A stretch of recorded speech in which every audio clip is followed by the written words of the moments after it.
for punishment, like having to move your chairs all around the buildings multiple times during the day. But some of the pranksters might actually have never been caught. In any case, names may well have been changed or omitted either to protect the guilty or alternately because they've been lost to the failing memory for details that impact some of us over time. We got a lot of response to this session. I was chatting beforehand. I literally had a prank come in via email 5 minutes ago. So what we'll do is save our comments and questions until the lobby that follows, or we can share them in the chat. And if anyone dissolves into hysterical laughter, if you would please just mute your audio at that time. So our first panelist is Frank or Ashok Mayadas, class of 57. So Frank, tell us about your naughtiness. Thank you, Susan, and just stop me if it looks like I'm going over or anything. Just by way of background, I was at Woodstock from 1947, the year that India became independent, to 1957 when I graduated. And most of the funny stuff or the incidents, as Don Emerson remarked, a prank is kind of a mischievous, nice thing. I call these incidents. My recollection is they were largely centered in the mid 1950s. And I'd like to start quickly with one that I call the itinerant cow. Our hostel supervisor in those days was also our tennis coach, and he made us a promise that if we beat the next team we were playing, and I think it was St. George's, I can't recall, that he would treat us all to dinner at the Neelam restaurant. I'm not sure it's still around, probably not. No, it was when I was there. Anyway, he didn't. So of course we were aggrieved, and a good many of these incidents, I think, had some sense of imagined or real grievance that we had, and this was our grievance in this case. We didn't get the dinner we were entitled to. So to balance the injustice, one late afternoon, we rounded up a stray cow on the hillside and amazingly transported it unseen into the supervisor's bedroom on the second floor. Unfortunately, this cow misbehaved badly in the bedroom, creating a bit of a puddle, which soaked into the floor and reappeared on the ceiling of the first floor below dining room where our supervisor was dining, and even caused a little drippage. Anyway, there was great consternation over this. The kitchen staff was recruited to help remove the offending creature. And so far as I can recall, there were no repercussions from this incident. I think there was a sense amongst everyone involved that justice had finally been served. I have one more, which is the demerits book. We had at the hostel in those days, maybe still, a notebook that was attached by a thick string to a table on the alcove outside the supervisor's apartment. And the book contained a record of demerits earned by assorted rascals of the hostel. And it was always painful to look at this, as the news here was never good,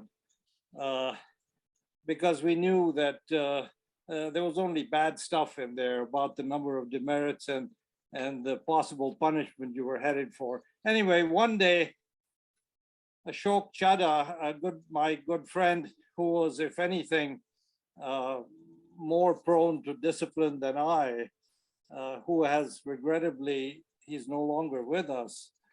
But the two of us went to look at this book at about 8:30 in the evening.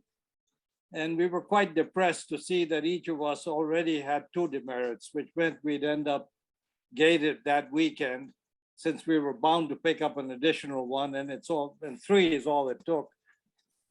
So one of us remarked, "Why is this book here?"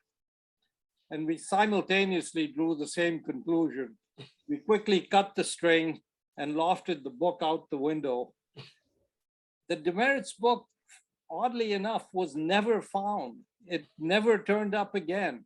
And I don't know what replaced it. I think they came up with a new book which was more securely fastened to the premises, but the original one was never seen. And by the way, so far as I can recall, we were not gated that weekend, so it had the desired purpose.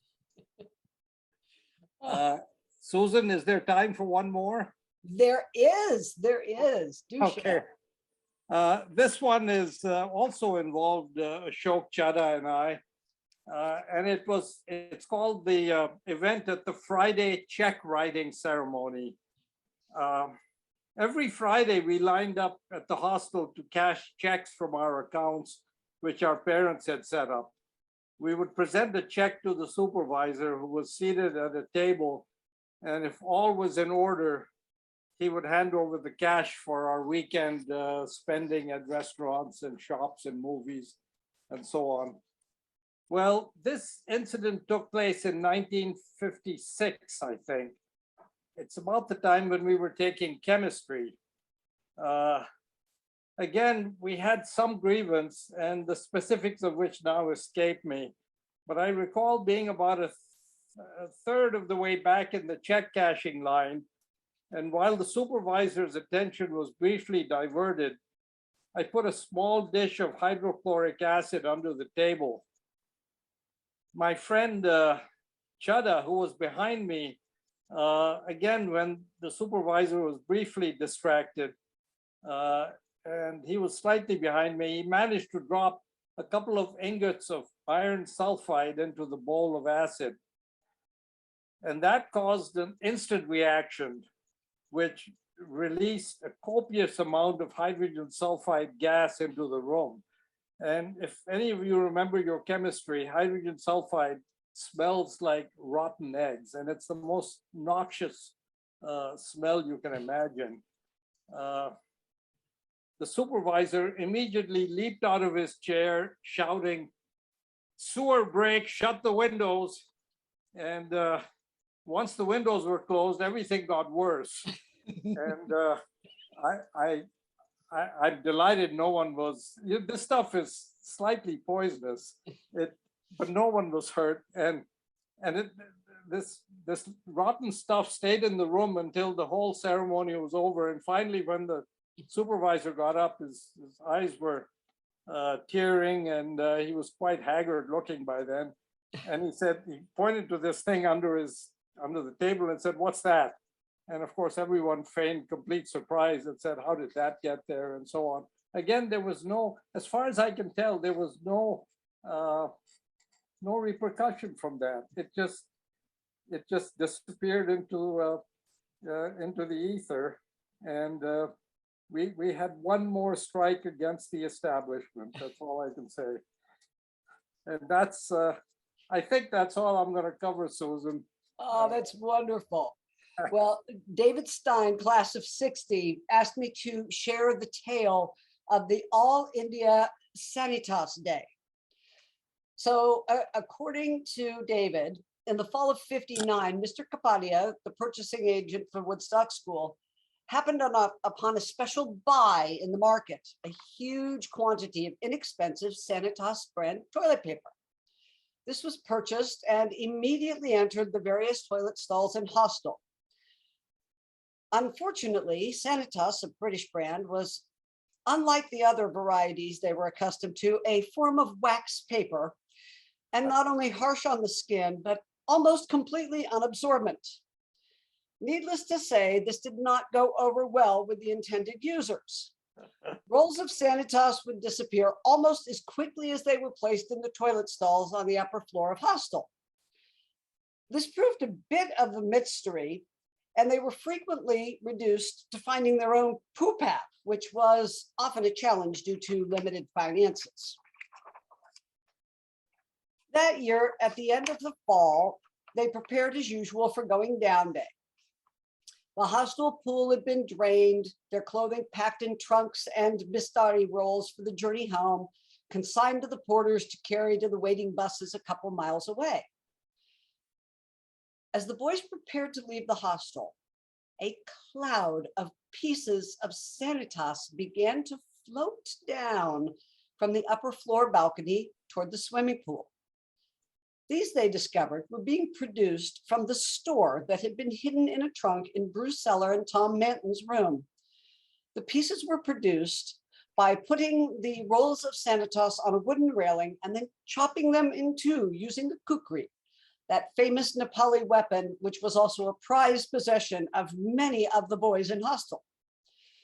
The rolls would be split down the middle, creating a sea of large confetti, which began to fill the pool.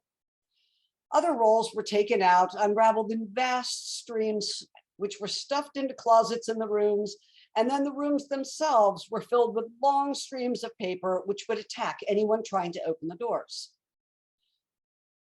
As they were leaving the hostel, someone threw a match into the pool, and the vast sea of paper went up in flames, smoke billowing the sky and causing someone to loudly proclaim the day, All India Sanitas Day.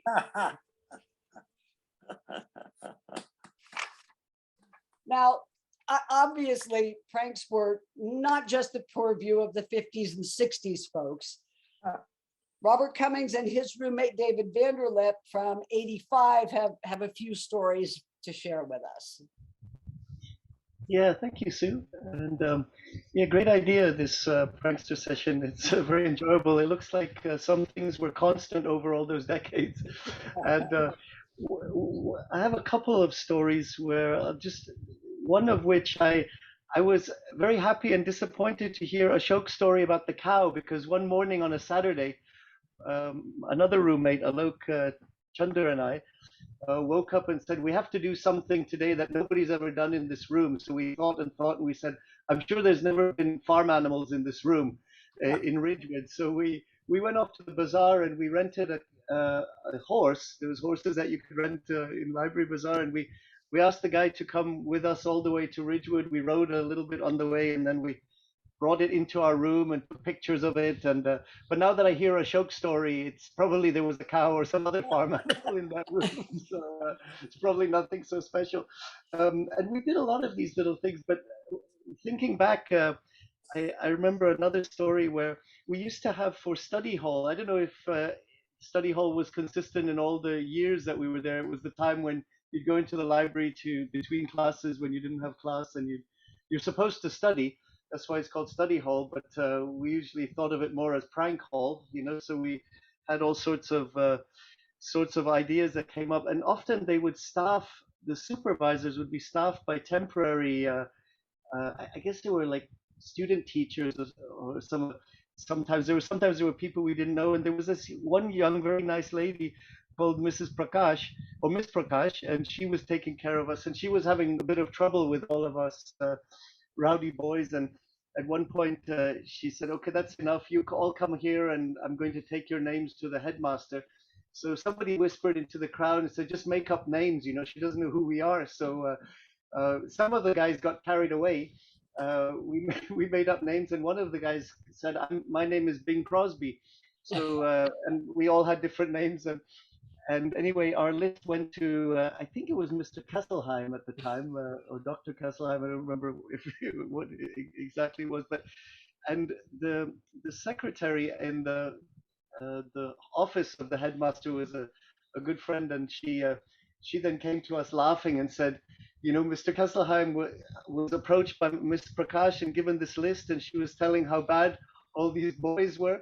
He said he didn't recognize any of the boys' names, but Bing Crosby, he said, I think he died decades ago. You know, so that was the end of that. But my favorite story that I was going to do, and I was so glad that Dave Vanderlip reached out when he saw that this session was going to happen. He was actually my roommate. He's on the call here, and so happy to connect again. He and I also kept having ideas of crazy things to do. We once went out during a curfew, which was probably stupid. There was I think there had been some murder or something in Missouri, and they had locked down the town, and we thought that was a great time to just go walking around town. That was a bit stupid, as we were actually arrested and brought back to school. But our favorite story is actually once where I guess you all remember sometimes the moonlight in Missouri was so bright. and so clear that you could almost read a book with it. And we once said, wouldn't it be great to cycle to Dehradun at night once when there was full moon? And so we looked at the calendar and waited for the full moon. And luckily at that time I was a photographer for the yearbook. And if you remember, there used to be a dark room at the quad where you'd have to go. I would do or the photographers would do the developing of the film. And so we got permission to go out to work on the films at night.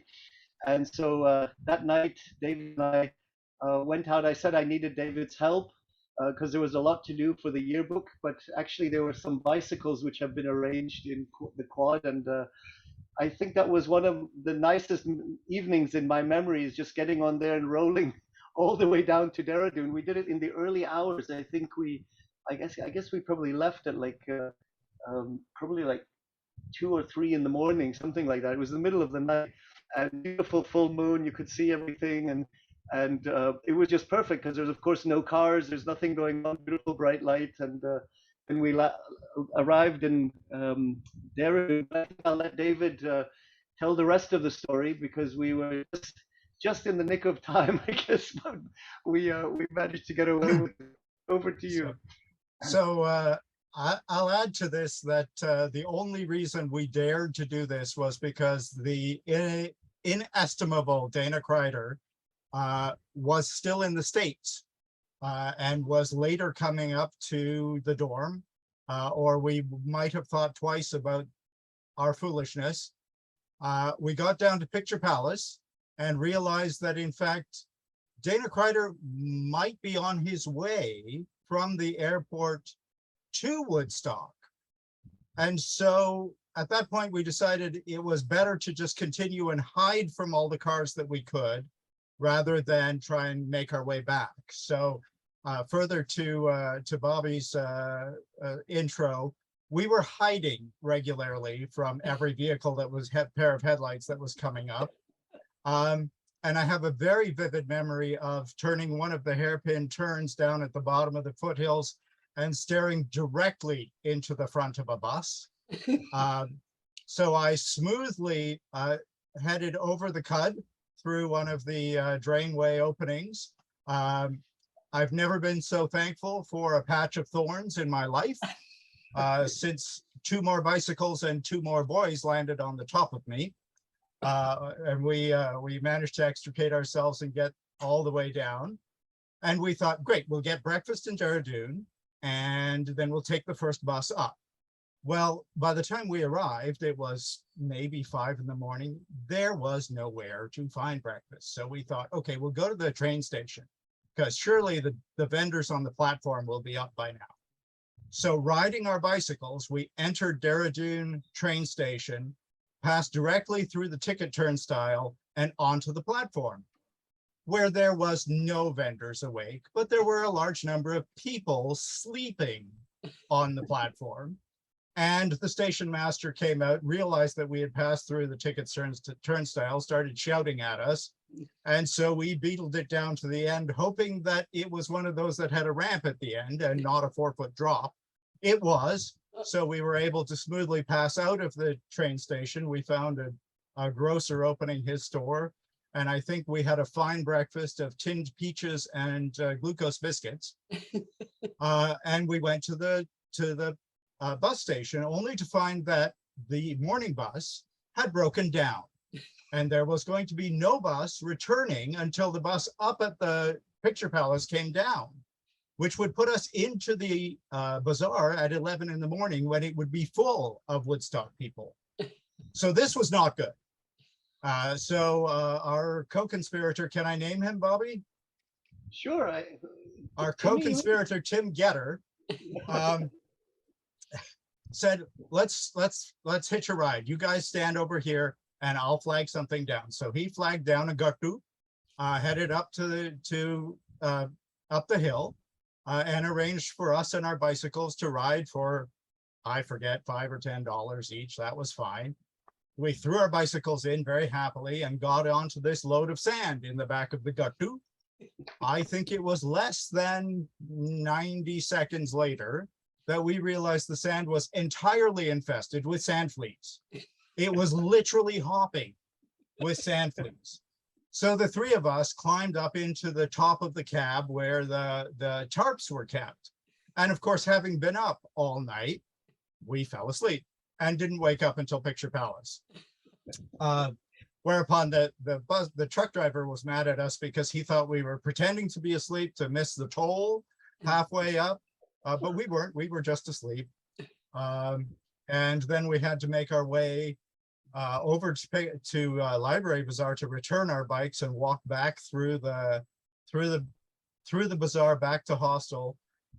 And as far as I know, we were never caught. Yeah, that's right. I think, yeah, you have a good memory, Dave. I forgot a lot of those things. I forgot the fleas. Now they're coming back to me. But there's a few other things, but well, I given remember, the time constraint. well, I think we got in just before the breakfast bell rang. That was like a spectacular thing. It was like a perfect timing. And then we went up to breakfast in our pajamas as if nothing had happened. Yeah. And we never did tell Dana Kreider. That was probably very wise. I have memories of Dana Kreider, and I never lived in hostel. Okay, that was hysterical.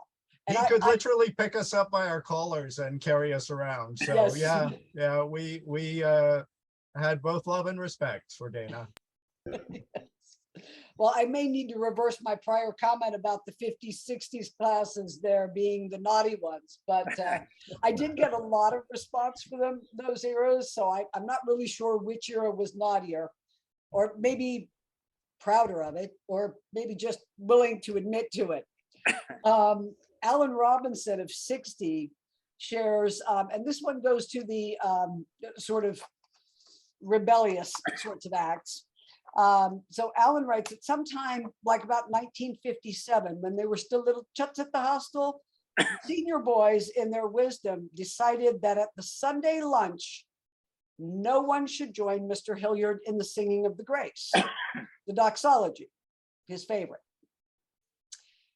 It amazed Alan that their awe and fear of those senior boys was so great that they all complied, in spite of the fact that, as far as he was concerned, that Sunday meal was the best of the week, Hindustani Khana no less. He shares that they used to eat so much of it, it was necessary for them to just lie down on their bunks afterwards to rest.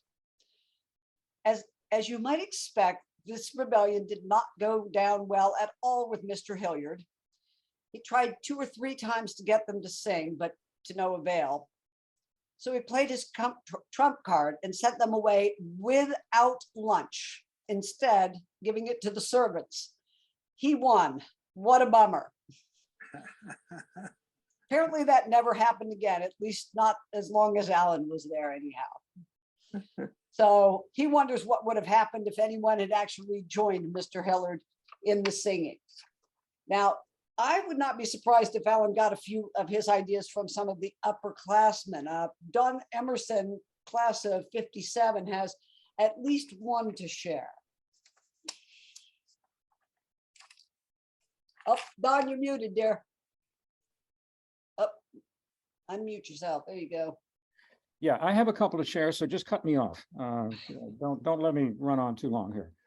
Okay, we remember, those of us back then, and I'm not sure how long the Tiger lasted as a student newspaper. It may still be going for all I know, but the Tiger was the, so to speak, official student newspaper. So when I got there, I thought to myself, it would be fun to do something a little less reverent. In other words, a little less formal. So I proposed that we do what was, I think, if I recall, technically a kind of supplement to the Tiger, but was in fact, from my point of view, a completely independent operation with its own name chosen by myself, which was Crazy, because that's kind of what I wanted to be. And I wanted to act crazy and think crazy. And so I thought Crazy would be a good name. One of the reasons that I wanted to do this, not the major one, I just wanted to have fun, was to try to see if I could sneak things by, we've already mentioned Hilliard, by the censor because the sensor obviously went over. Now, remember, this is mimeographing, right? This is not laptoping. This is mimeographing. And so the stencil, right, you take the ribbon out of the typewriter and you type without a ribbon. And that means that you're perforating the stencil with letters, right? And so I'm typing away. And basically, it involved the following portion of a sentence. It was a story about a woman who was waiting for her husband to come home. And the phrase in question read, she was expecting ... him to come home. Now, that may sound fairly straightforward, but of course the dots were an ellipsis. That is, they were replacing, customarily that's what they do, right? They were replacing omitted text. So what I wanted was for people to think, what was the omitted text? And of course, in those days, when you said, I'm not sure if this is true anymore, perhaps not, she was expecting, period, then that means she was pregnant. And so the whole point was to hide the pregnancy so that it would survive, right, through the 3 dots. Now, I have to credit Hilliard because he undoubtedly, although he never said anything to me, it's amazing. He never objected or anything, at least not in person, but he he used a tape in order to tape over the 3 dots. So what it looked like was simply she was expecting, and then there was a blank, him to come home. So obviously it was like a typographical error. It had no meaning. So that's one illustration. Another way in which I wanted to act crazy, and this was again not original to me, it was in concert with my co-conspirators in Hostel. And this is something actually that I think spread probably around the world. Certainly in the United States, I'm sure there were a lot of people who did the same thing. This was not original at all. But that was, since we were required to go to church on Sunday and to sing hymns, the point was to add at the end of a particular line in the hymn, between the sheets. Now, I was like 13 years old, 14, and I wasn't, to be perfectly honest, entirely clear about what might go on between the sheets. But I just thought it was cool, because we're editing the hymn. Wow, this is great, right? Now, in fact, cowardice played an important role here, because I knew that, take, for example, Rock of Ages. We sang Rock of Ages quite a bit, right? Cleft, Rock of Ages, cleft for me, let me hide myself in thee between the sheets. Actually, it worked out really well, right? But I knew that if I sang out loud, between the sheets, I'd be expelled, right? I mean, that would be a disaster. And so I kind of, sang it, sotto voce, depending upon who was standing next to me and how reliable they were, right? And ultimately, I ended up whispering. And then finally, I just thought it, and I didn't actually say it. So that was kind of one minor rebellion. Now, if I still have time, there was something called the Everest bar. This has to do with alcohol. One of the ways of breaking the rules, because that was my point, I had to break all the rules. And one of the rules, of course, you're not supposed to have alcohol. So I one day wandered into the Everest bar and chatting with the bartender. And we got to talking about cocktails, a topic about which I knew basically nothing. I didn't really know what they were. But I was intrigued, and I sort of started thinking about this. And long story short, I went to the bartender and I said, look, I have a recipe for a cocktail, and I don't think you make them. If I give you the recipe so that you can make them for customers, will you give me a free drink? And he said yes. And actually, there was a drink called Green Monkey. There was, and there still is. A Green Monkey actually exists, and it's alcoholic. I won't give you the recipe. And so I gave him the recipe and he made the drink and I drank it. And I thought, wow, this is great. And so then I got to thinking, this is a possibility. I could invent cocktails, an orange elephant, a purple mosquito, right? A blue hippopotamus. I could make them up, and you take a little whiskey and you add a little gin and then you add a little vodka and put a cherry on top and you drink it, right? And he would busily write it down. But I have to say, in all honesty, my imagination exceeded my bravery. And it would have been, so I did this like once or twice, I think, at the most, but that was another rebellion. And then if I could, my final is perhaps a little unusual. It's an unintentional backfiring self prank, a prank that backfired on myself. In the theme of alcohol, at one point, we got some apple juice, fairly easily to get, and we put it in a jug and we waited for it to ferment. The idea was we were going to have apple cider, alcoholic apple cider. And we imagined ourselves drinking the cider, getting totally smashed. I mean, this was going to be great, right? Well, the days went by, we kept tasting it. It didn't taste like it was fermented at all. The days went by, the days went by. I got, frankly, I got impatient. And I said, no, we got to give it a boost. So Aquavelva, some may remember, was an aftershave lotion. I think it still exists. It's about 50% alcohol. And so I thought, great, this is the solution. So on my own, I took the Aquavelva and I emptied the bottle into the apple juice. And it tasted so horrible. I can't even begin to tell you how horrible it was. We had to throw the whole thing out. And frankly, my friends in Hostel were not happy with my creativity, at least not then. Those are wonderful. Love it. So for me, part of the fun of planning this panel was meeting a number of people who knew my father and my aunt and my uncle. And when my dad's best friend's youngest sister, Marion, gave me a call, I learned that my father was not the properly behaved student that I had thought he was. Marion shared with me some lovely intel about her brother, Dave Griffiths, and my dad, Alan Crain. So Marion's older brother, Dave, class of 50, and his best friend, Alan, often told her stories about pranks they carried out during their senior year at Woodstock. Marion doesn't remember the exact details because she was only 10 at the time, but it seems that they had been warned not to do anything on Halloween, a clear challenge to teenage young men. They somehow got a key to Parker Hall and hung toilet paper from the rafters. They also had a key to the metal gates that shut off the classrooms from the hall outside of Parker Hall. The classrooms all had padlocks, which they were unable to pick. So instead, they simply poured candle wax into the keyholes, rendering them inoperable.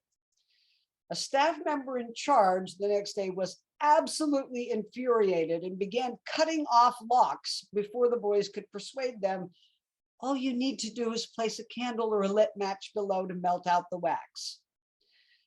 There was apparently something else about lifting a gate to one of the hillside properties off of its hinges and taking it elsewhere. But Marion couldn't really remember all those details. Probably someone in here will know the rest of that story. I find it funny that Dave had applied to his father's alma mater, Princeton, but was denied entrance. Apparently, Dave was always convinced that the reason he failed to get in was because he did not get a good recommendation from Woodstock despite his good grades. Fortunately, Alan was going to Worcester in Ohio and suggested Dave join him, and they turned out to cement their friendship there and remain friends until Alan's death. So I love filling in my history as well. I think I've got an extra second, and since I keep talking about how we have those 50s, 60s, and then the 80s, apparently there's a 1991 class prankster who's got a good one, and I'm going to cede a minute or two of my time here to Shamir. Oh, Sue, you're the best. Thank you. This is the second session that I've attended, and I have to say I love this session because I feel like a young kid again, because the rest of the participants are so much older than me. So thank you for that, because the one that I did, which was the one before this, which was the artist in residency, I was like, I am way too old. The building looks really different. This is not the Woodstock I knew. So thank you for this. For those of you that don't know what a kukri is, when Sue mentioned it, I went ahead, as every proper Nepali should have one of these. So I went and got one of these. So that was for that. But the thing that I realized while I was just scanning all the names of participants is that there's a daughter of one of my teachers from when I was there at Woodstock from '89 to '91.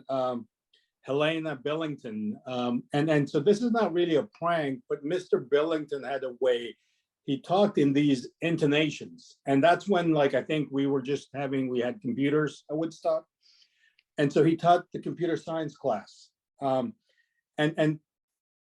he would have us, so back then it was word perfect, right? So he would have us type things.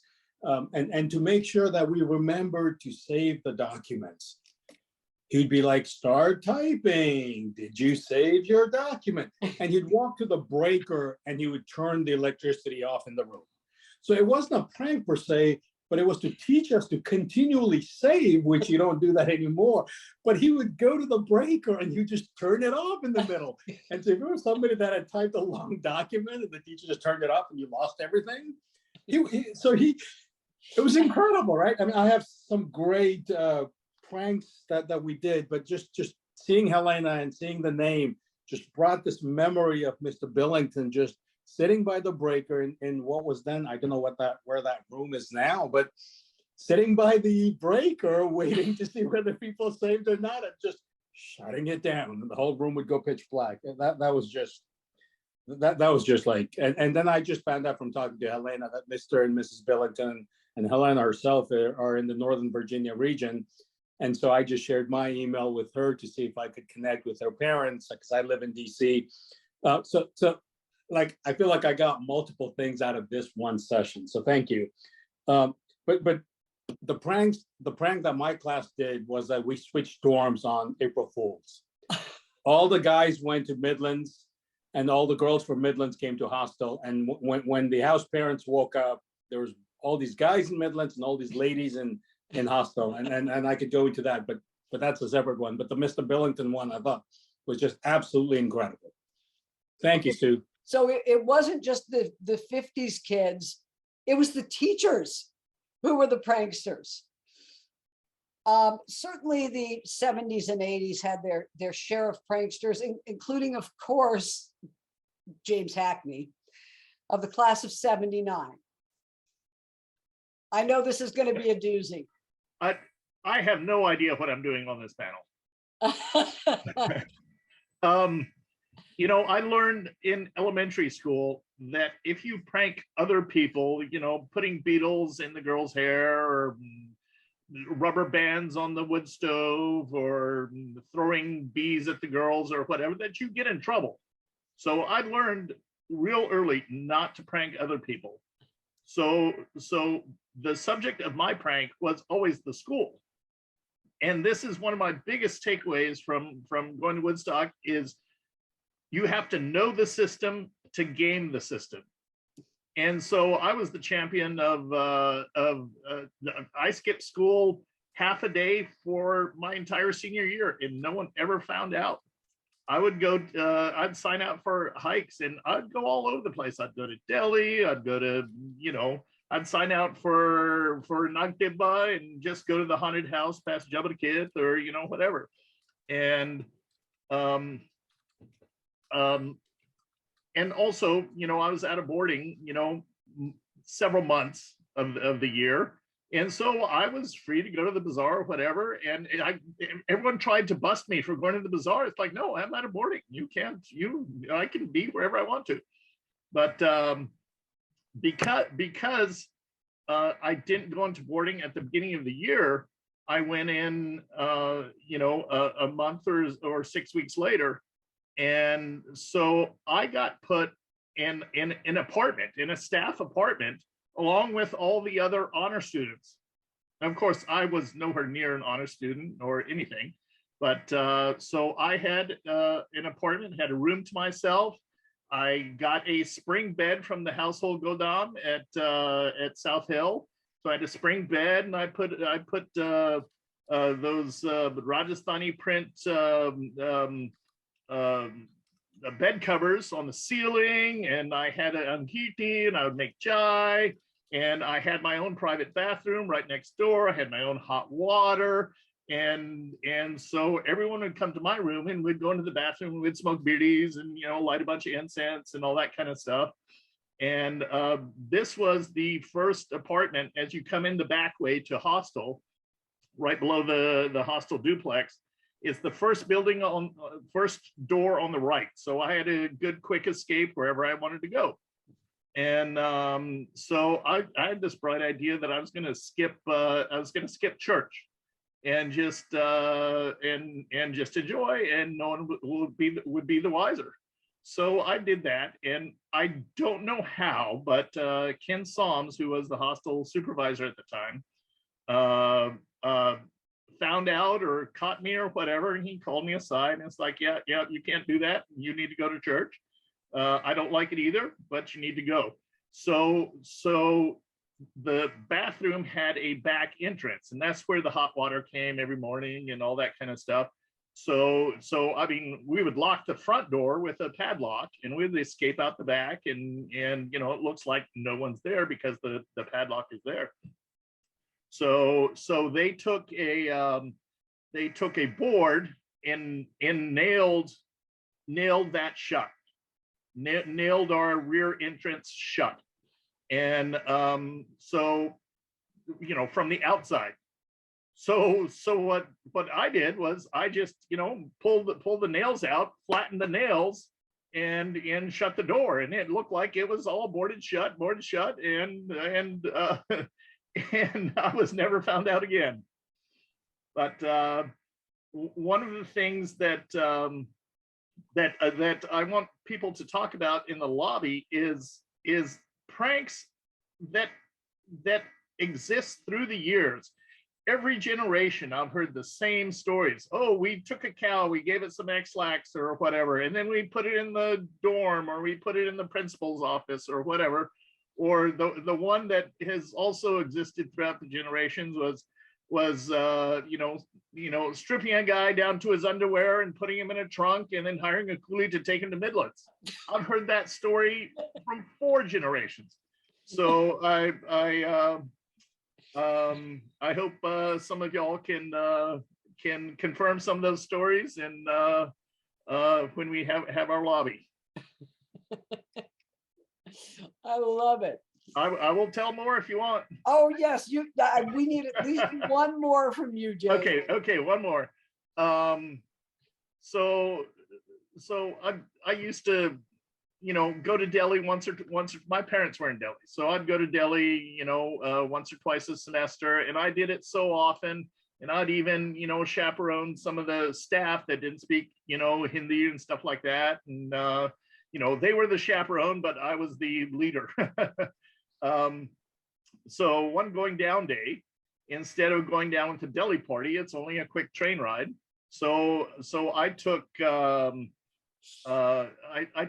took my money for everything, and then I rode my Schwinn 10-speed down to Dehradun, and I thought, well, I will just you know, I'll just have the, you know, 3rd class unreserved, you know, whatever, and save all my money for, you know, maybe I won't sleep all night or whatever. So I stowed my bike in the brake car, and you know, locked it to a pipe or something.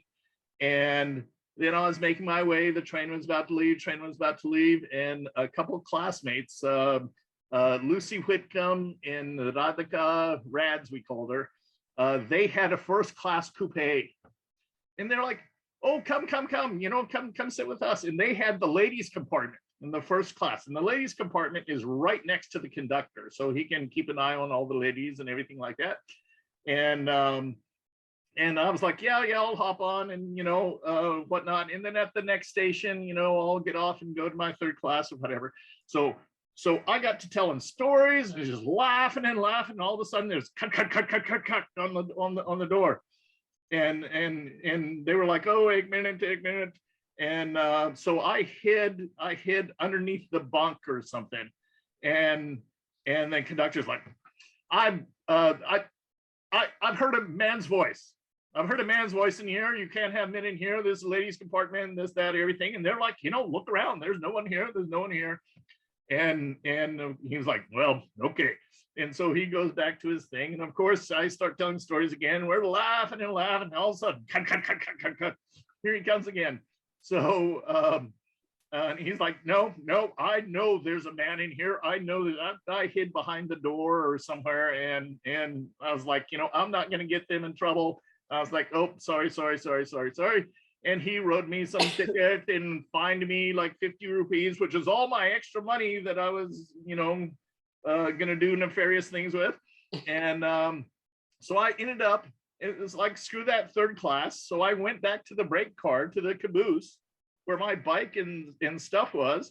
And in my bike stuff, I had all my chai kit and the stove for camping and everything. So I made chai for all the people, all the lowlifes that were in the caboose, which were all my people anyway. And so I made them chai and we smoked some chillums and just had a grand time all the way to Delhi. Oh, I love it. Okay, so Carol, jump in real quick. Carol, you're muted. Okay, Teddy Chatumber is in this crowd. Teddy, tell it about what you did to my father about the cow.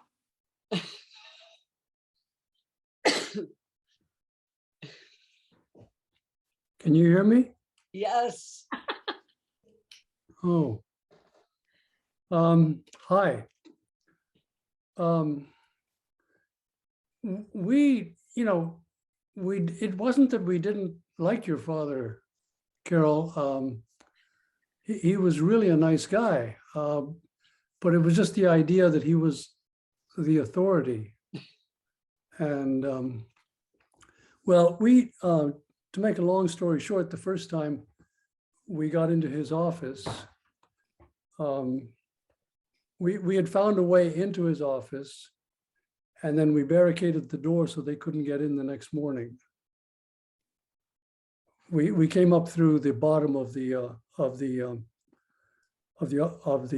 office. There's a way that I even forget how we got in there, but there was a very secret way to get into his office from the bottom, and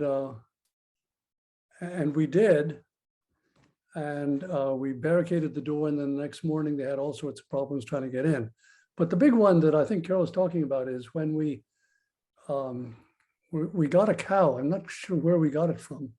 We got a cow, took him up the stairs. Do you remember the stairs outside Parker Hall? Oh, gosh. Okay, it's easy to take a cow up well, it's not easy, but it's much easier to take him up the stairs than it is down the stairs. So we got him into the office, and then we locked the door again from the inside and went and got out from the bottom, and never thinking, what the cow might do. But cows are they don't wear diapers, and and so they laid several eggs on the floor there. And the next day, when they tried to get the cow down the stairs, we sort of had to suggest maybe they bring him down backwards, but they still didn't know it was us. We never got caught. So that was the one. That was what I think that was the one you were talking about, Carol. It's certainly the one that I've heard about over the years, and I didn't expect that this was necessarily going to turn into confession, but I think it's pretty entertaining. So sorry, go ahead, Sheldon. Real quick. There was just one quick story, and it'll be real fast. We used to have lights out at Hostel, and then there was always the guys who were cool. They would just leave and let us be on our own. But there was this one guy, and I really forget his name, but he would take his shoes off and come down the hall in his socks, not to make any noise. And then what he would do is, when he heard someone talking, he'd flash the light on and say, you're gated. And they were gated. Well, what we did is we took the cover off the light switch, and then we made noise, knowing that he would come down, And sure enough, he did. And he slapped his hand around there. We saw this bright flash of light, sort of a muffled scream. And then it was very quiet for a while. And then we heard him padding his way down out. So we waited a while and then shone the flashlight to where he was standing. And there was a little puddle of water right there. But anyway, that's it. I'm done. Thank you. Oh, gracious. Okay, so those now finally it's clear some of the most memorable ones that I've heard who they really belong to. Now, we've heard an awful lot from goings on at Hostel, and just in case anyone was getting the impression that the HiJinx were limited to the boys, one of my very favorite pranks comes to us from both Sharon Seto of the class of 79 and Deirdre Strawn from class of 80. And I'm so glad Sharon is here to share it. Wait, is it the same story with Deirdre? Yes. Wait, Or really? either that or it happened twice. Maybe someone copied it. It might have been Deirdre. I, for the life of me, my roommate Carol is also on this call. And I was like, Carol, who did we do this with? Who did I do this with? And Carol, you still don't remember this, or do you? Yeah, Deirdre didn't do it. She. Oh, okay. So she remembers. She Okay. remembered Well, it. this is Yes. okay. just don't have good memories of the details, Sharon, but we did it. Yes. Okay. Deirdre says it was the Chicago gang, if that tells you anything. No, it wasn't the Chicago gang. Okay, was not- well, do that's- tell at any rate, because. Okay, because so the Carol girls and did I- eyelashes as well. Carol and I, in our senior years, we scored the really nice room up at the top of it, the very first one on the right in the senior wing. It's the one that had the two windows on either side, and you could drop down onto the little shed if you, which Carol and I never did actually, but did we? Anyway. The water tank. The water tank, yeah. But the problem was that our room was right next to the big Midlands Bell. And, you know, the thing about the Midlands Bell is it went off all the time. And in the morning, it went off at least 3 times. It went off, you know, breakfast is started, breakfast is almost over, and get yourself out of here because you have to get to school. And I don't know how long the bell was there, but it was this big railroad tie, and you had a big piece of rebar, and the bear would just whack that thing, dong, dong, dong, dong, dong, dong, dong, dong, dong, dong, dong, and then it was like this, your head would just kind of just reverberate with this sound, right? And in the morning also, before the bells got rung, that bell got rung, they had this big handbell, and the bear would walk all the way from the dining room up into the senior wing, up one side of the senior wing, down the other side of the senior wing, down the junior hall, up into the apartments, down, and Midlands is a long place. So it went on for at least 5 minutes, right? This bell going. So one day we got really annoyed by the bell. I guess this is one of those rebellion against the authority. We're like, forget the bells. Let's just hide them. So we took the big rebar down. It was heavy, the big railroad tie, and found the little handbell, and we hid them up in the attic. And we left the little tiny handbell that they used, the dorm parents used to ring before prayer time and at dinner time. We left that. And then in the morning, I just remember, I remember this so clearly, the poor bears walking down the hall, ringing the little bell, going, ding, ding, ding, ding. Miss up, what are you? Like, trying to wake us up, right? And just being totally freaked out because, you know, no bell, there's just a little ding, ding, ding, ding, ding, ding. So we were like, cool, this is great. We go down to breakfast, and, you know, there's no bells. There's no bells for breakfast. There's no bells. It's nice and quiet. We go down to breakfast, and the dorm parents announce, well, you know, someone stole the bells, and no one's going to school until the bells are returned. So we're like, cool, okay, yay, no school. But then there are other girls at the table. They're like, ah, that's terrible. What a stupid thing to do. I have a test. I'm going to flunk it. I'm like, they're not going to flunk half the school. Half the school is being gated. This is not, this is not a problem. You're going to be fine. No, I want, I need to see my boyfriend. We can't leave the then. This is so dumb. Why did somebody do this? I said, okay, whatever, fine. Made our point. So, but I didn't want to get in trouble. And so we thought for a little while. And then I went to Mrs. Silver, the head of the dorms. And I said, well, I've had this anonymous girl come to me. I was the president of the dorm. So this was a fairly realistic idea. I said, so they've told me where the bells are. They're in the attic behind here and that, and this and that. And she says, thank you very much, Sherry. And okay. And she announced everybody could go to school. So we go to school and we're like, okay, phew. I come back down after school. It says, Sherry, we just can't find the bells. Can you just show us where they are? I said, sure. I walked her up to the attic, showed her where the bells were. She said, thank you very much. she obviously, looking back on it, she knew that it was me. She probably saw some humor in it because it was actually, again, it didn't hurt anybody. And we got a whole morning of silence and made a point about the tyranny of the bell. So that was my story. Carol, do you have anything to add? No, you did very well, Sharon. I think Leanna Gertsch was involved as well. That makes sense. Well, Yep. there's some wonderful ones in the chat, and we are going to adjourn here to the lobby in a moment.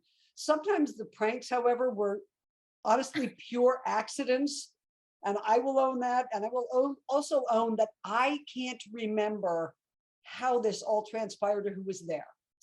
But I and some other folks were in the bazaar, and we had been at tavern. We'd probably had a peg or two of whiskey, which may be why I can't remember bits of it. Somebody offered to drive us back up to the school in their car. Now, I had to have been someone we knew. It was not a complete stranger. And I had to have been out of boarding to think I was going to get away with this. So we pile into the car thinking this is a great idea. And this individual says, I need to go get gas. Heads to King Craig to get gas. It is now late enough. King Craig is closed. There is not enough gas to get up the hill. So we rolled all the way down to Dehradun in that vehicle, had to get out and push it over that little rise when you first go into town, managed to get gas and get all the way back up the hill. But it was well after midnight by the time we got through all of this.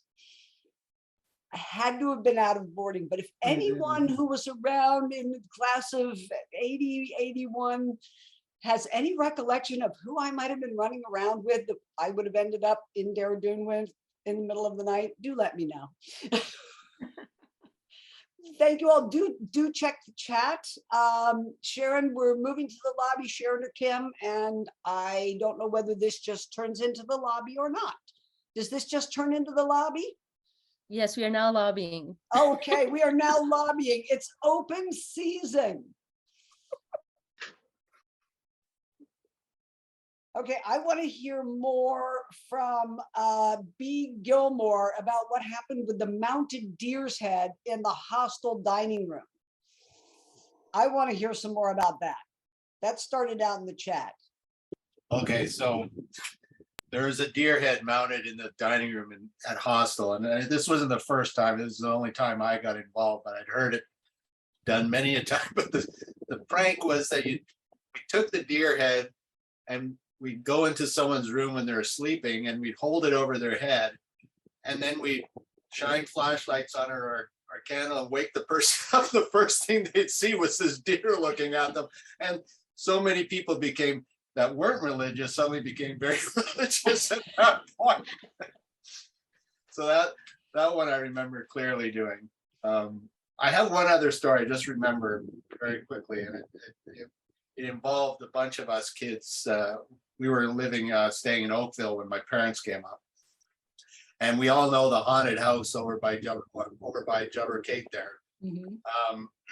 And I don't remember, we were young, we were chotus then, and my sister, Tom Lowe, and I think various other, the older kids, we overheard that they were going to go there and go into the haunted house and check it out.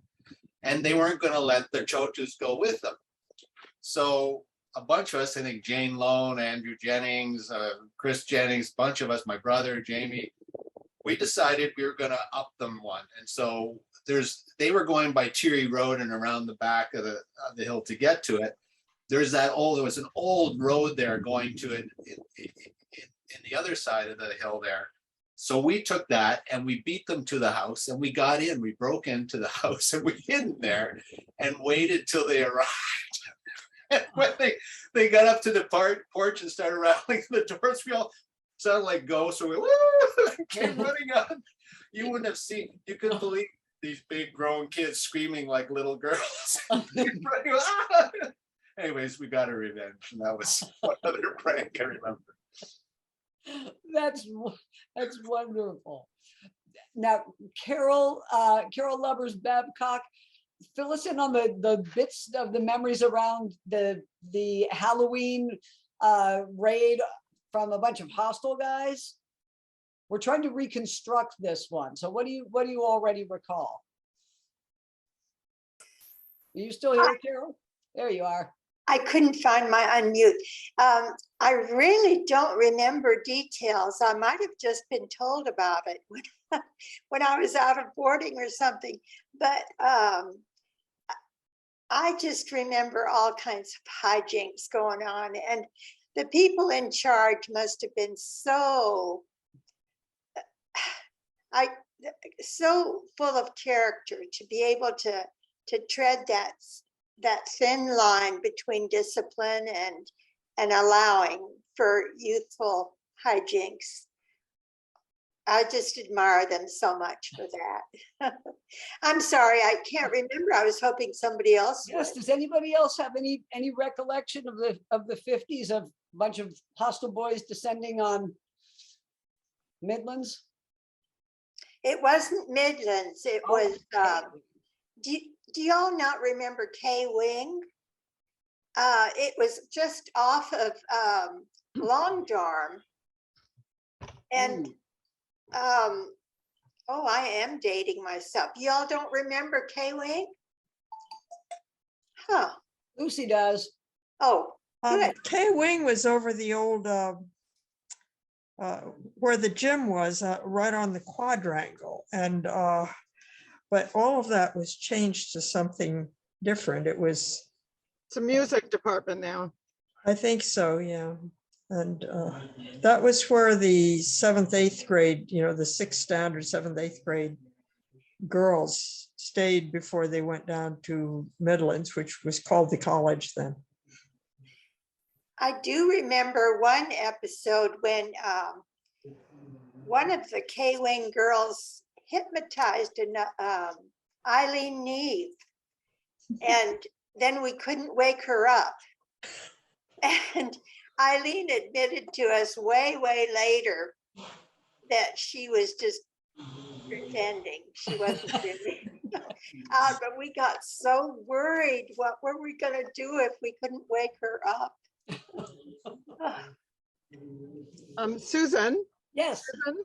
Mary, yes. I joined this session late, so I don't know whether anybody told about the time the hostile boys came over to Midlands when the Chinese were attacking. No, we have not heard that one, Mary. Go ahead, Mary. I was about to give that one. Okay, so you can chip in if I missed some details. So it was when the Chinese, it's when the Dalai Lama came to India. I don't know the year, but I should.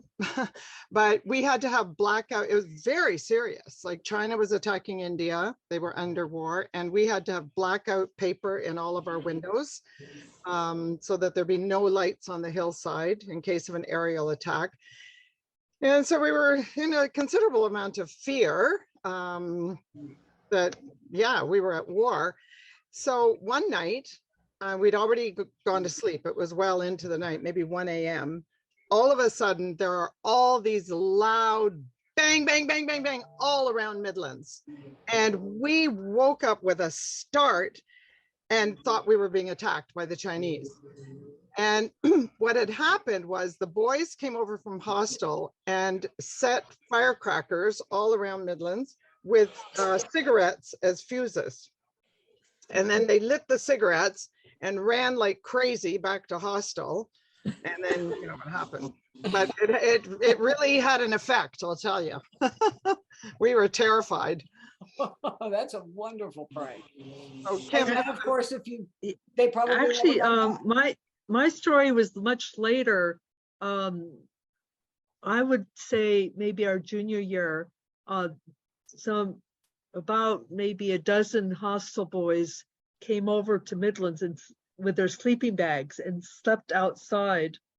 And Miss Nelson had just a really good attitude about it. She just handed them some, shelled peanuts, so tossing them peanuts, like treating them like monkeys. But it was a fun prank, not as scary as Mary's.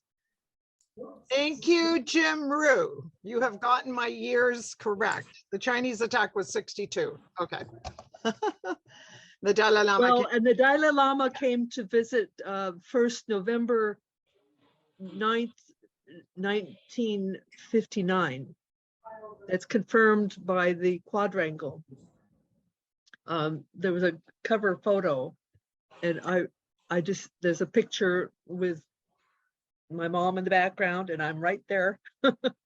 And in that quadrangle, it was 1959 when my father, as superintendent of the high school, my father being Don Rue, he had invited the Dalai Lama to check out Woodstock to see about sending some of the brightest students from the refugee camp, with scholarships to attend Woodstock. And I just remember it being a very memorable experience. The only thing that was a little funny about that was that the Tibetan dancers, must not have washed their feet. I just remember the smell of the dirty foot smell. They were beautiful dancers, but I've never really shared that before. Hey, Pat, you've got to, Pat, I'm going to call on you, and then Maya's up next. I'm not sure how to get my picture on here, but you can hear me. We sure can. Okay. The Chinese invasion that I remember happened when I was in K-Wing. And I remember there being a meeting with all of us, with the dorm mother, who at that point was Mrs. Harrington, and we called her Herringbone. And we were told in no uncertain terms that this was really serious, that we had to choose two things that we wanted to take with us because we might have to walk out. If the Chinese were coming down Terry Road, which was the anticipated entry route, we would have to hike out, and we would have to hike out not on Terry Road, but down trails and so on, so that they couldn't find us. And I remember K-Wing being very quiet that night as we went to bed, and some tears being shed because it was a frightening time. This wasn't a prank. This was really serious stuff. Maya? Oh, unmute yourself. Oh, Maya, we can't hear you. There you are. There you are. You mentioned Herringbone, a formidable woman, and I cannot imagine anybody scarifying the children about the Chinese invasion more than Herringbone. She was a mixture of brimstone and treacle. She was fearsome. But you graduated from Long Dorm to K-Wing and then to college. And I do remember K-Wing. I had not thought about it all these years. It was above the gym. And we had a brilliant, you were talking about Estelle Neve, Eileen Neve. Well, Estelle Neve was my classmate. But anyway, we had a very brilliant classmate, Helen Virgin, very bright, very nice person. And Helen had a habit of sleep talking at night. And there was a guy in the class, Stuart Meacham. He has not joined ever. I remember him. He was very keen to go into politics. Don't remember which party. Parties didn't matter so much in those days, I guess. But anyway, but he was quite smitten by Helen, and Helen had no interest in him. So at night, she would shake her bed and talk and express her fear that she was being chased by Stuart Meacham. And she would talk, and the only thing we ever had to memorize was the Gettysburg Address. So we would ask Helen, please tell us, recite the Gettysburg Address. So at night in the dark, we would memorize with Helen's help the Gettysburg Address, and she was fast asleep. So we said, okay, well, this is something. And we used to read Enid Blyton in those days, a very popular children's writer, and she wrote about boarding schools, and one imitated a lot of the pranks of the boarding schools. Anyway, there were sleepwalkers in those boarding schools. St. Clair was the boarding school in England. Anyway, so we discussed with ourselves that let's try and make Helen walk. Let's see if it works. So we said, Helen, one of us said, Helen, please go over to the bureau, the chest of drawers, and fetch some particular object. So Helen groaned in bed and she said, do I have to? So we said, yes, Helen, please do it. She protested a bit, demurred a bit, but eventually we kept urging her on. So she started getting out of bed and putting her feet on the floor. And we got so scared, having heard stories of sleepwalkers who would walk out and over the edge of something or other and die. So we got very scared and said, Helen, please get back into bed. So she very compliantly did get back into bed. But hypnosis was something, but sleepwalking and sleep talking was something Helen did. So that was a little bit, anyway, she helped us learn the Gettysburg Address. That was a good thing. Helena, you're next. And then I'm seeing a little chat on the side of some stuff that Dave Vanderlip needs to out some of his friends about. But Helena, you're up first. So thank you, Shamir, for the memory of my dad. So my parents were there from 87 to 92. So Mr. and Mrs. Billington, as Shamir has already shared, my dad was the computer science teacher. But so I have some from that era that my mom loves to always tell. And one of them, it involves the wildlife of the rhesus monkeys actively tried to steal my brother. So my brother's 2 years older than me. They actively tried to carry him off. Like my mom was just hanging out and they were in the backyard up at Upper Woodstock, and they actively tried to carry my brother off. Oh my gosh. So with having grown up with that story in my mind, and there's another time in, I think, Nepal that they stole his fruit box. Anytime that anyone was like, yeah, no, the monkeys, I was like, oh, I know that the monkeys are scary, and no. But someone decided to, when I attended Woodstock, I went from 06 to 07 as an exchange student. Someone decided to, they asked me for my scissors and my camera. I didn't know what they were going to use it for. I didn't ask. Apparently I was a trusting 16-year-old, but they tried to cut out the netting of their dorm room so that they could escape and have a way out. I was like, I don't think they actually got farther because they ended up cutting themselves. but I was just like, and then they decided to take pictures with my camera of what they were doing. I'm like, why? Why do you want evidence of all of this? So, but anyway, so those are my main two things, little tidbits, but. All right, Dave, time to rat out your friend.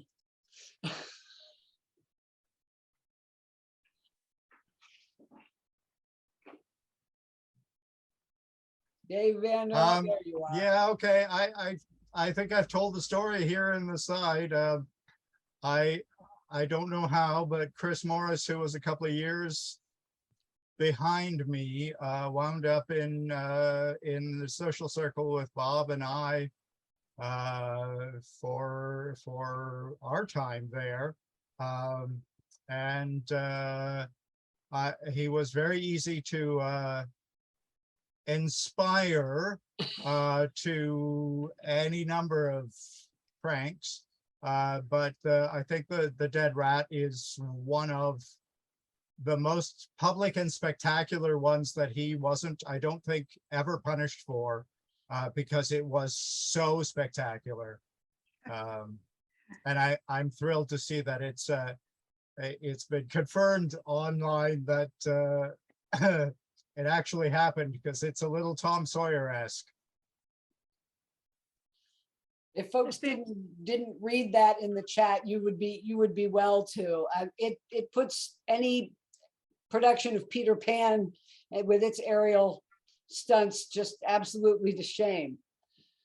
Yeah, and I was there. Yes. And yes. Okay, so what was the crowd's reaction? That's what I want to know. Oh, well, Chris Morris was in my class and we reacted a lot to a lot of his shenanigans. He was entertaining.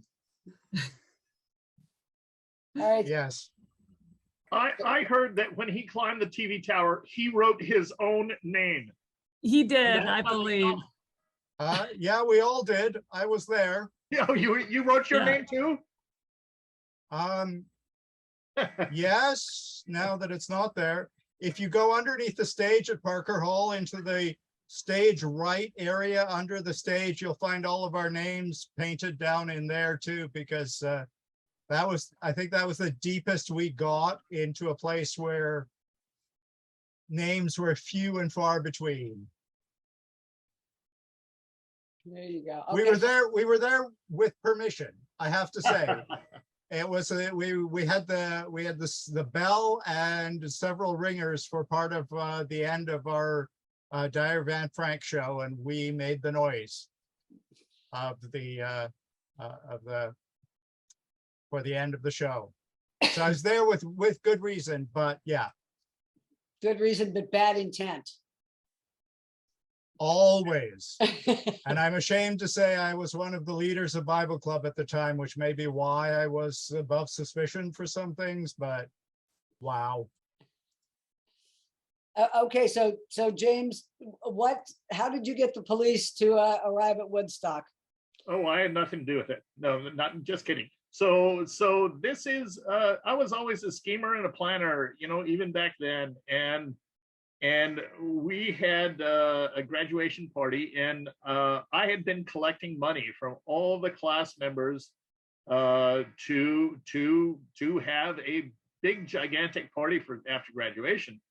And so we literally we hired a coolie to bring wood and a big Dixie. We had chai all night long. We bought batteries so we'd have music and we could have a dance party and alcohol and hashish and all the things. Everyone in the class, there were 48 in our class, everyone in the class except 2 people showed up, and a bunch of other people that were on the hillside. We had 60 people there at the haunted house past Jubbakin.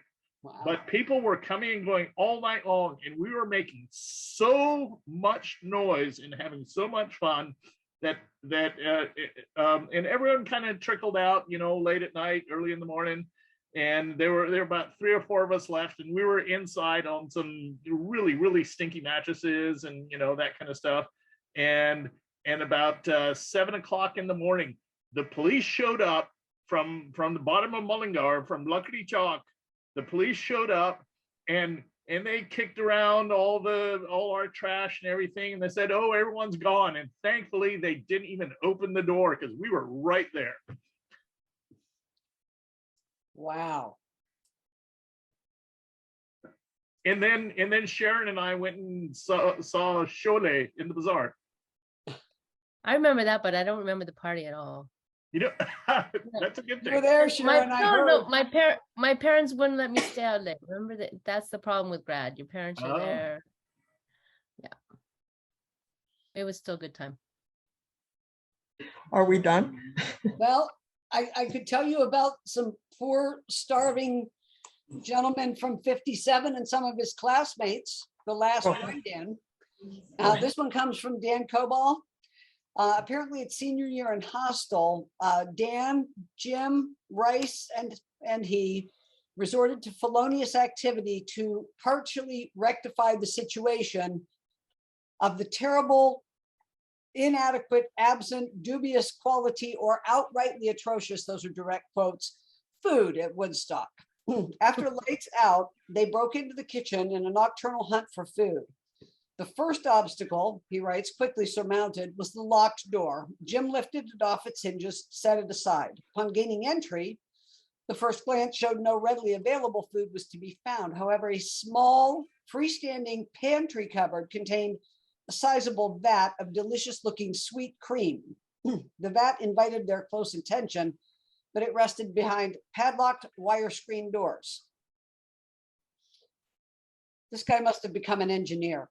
By fortunate happy happenstance, my folks had sent a newly arrived care package that included a pack of cellulose straws. I fetched them, crimped the ends, fitted them together, broadened a square in the fly screen mesh, and ever so carefully inserted the 2.5-foot long pipeline into the vat. The three of us took turns sucking away, but left a small, now much lower level of cream to mislead and imitate the loss result from evaporation. The pipeline was withdrawn, again, uber carefully. The wire square squeezed back into shape. We exited and Jim repositioned the locked door. His only disappointment of our creme de la creme caper was they never heard from staff about the mysterious disappearance of said cream or got to see the cook's reaction the next morning. Thank you all so much for coming. Hope to see folks tomorrow. Kim, what time do we start up in the morning? Yeah, so we start tomorrow morning, the same time, 10 a.m. Eastern time. So we've got a lot of interesting panels again tomorrow. We have Woodstock's inspiring location about the environment. We have the in memoriam. We have videos of the newly renovated classrooms, the Center for Imagination, general tour of the school. So you can see what it looks like. And then we have a panel on Woodstock today, tomorrow, and our future with Craig Cook. And we have more interesting, another panel on dorm life, which will be fun. And then we have the last one is Sparking Our Memories, which is what we've been doing all weekend, but sparking memories and telling stories.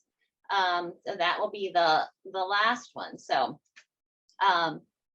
anyway, we hope you all come back for some more, pop in and out. And this has been great. This has been lots of fun. Thank you very much, Sue, for organizing and and facilitating this. It's been really nice. Thank you all. Have a great rest of your evening, morning, or whatever time it is, wherever you are joining us from. Thank you, Susan. Take care. Bye-bye. Bye-bye.